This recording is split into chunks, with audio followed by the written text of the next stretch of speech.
পারে। আমাদের যুদ্ধ সামনে ধানের শীষের প্রার্থীকে নিয়ে, আমাদের কাজ ধানের শীষের প্রার্থীকে জয়যুক্ত করা, আমাদের কাজ বাংলাদেশ জাতীয়তাবাদী দলকে ক্ষমতায় আনা, আমাদের কাজ বাংলাদেশের উন্নয়নের উপকার, আপসী নেত্রী বেগম খালেদা জিয়াকে দেশের প্রধানমন্ত্রী বানানো আমাদের কাজ।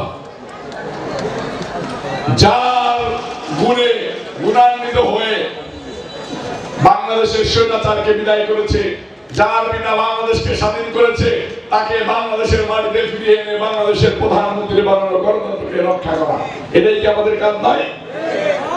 তাহলে আমাদেরকে এই মা বোনদেরকে আপনাদের বান্ধবীদের কাছে ছুটে যেতে হবে, আপনাদের বোনদের কাছে ছুটে যেতে হবে, আপনাদের প্রতিবেশীদের কাছে ছুটে যেতে হবে। বেগম খালেদা জিয়ার আপসীনতাকে বুঝাইতে হবে। বেগম খালেদা জিয়া বাংলাদেশের জন্য কি করেছে, বেগম খালেদা জিয়ার স্বামী বাংলাদেশের স্বাধীনতার ঘোষক শহীদ রাষ্ট্রপতি জিয়া রহমান কি করেছে, তার সুযোগ্য উত্তরসূরি, তার সুযোগ্য সন্তান তারেক রহমান সাহেব বাংলাদেশের জন্য কি করেছে, এই কাজগুলা মানুষ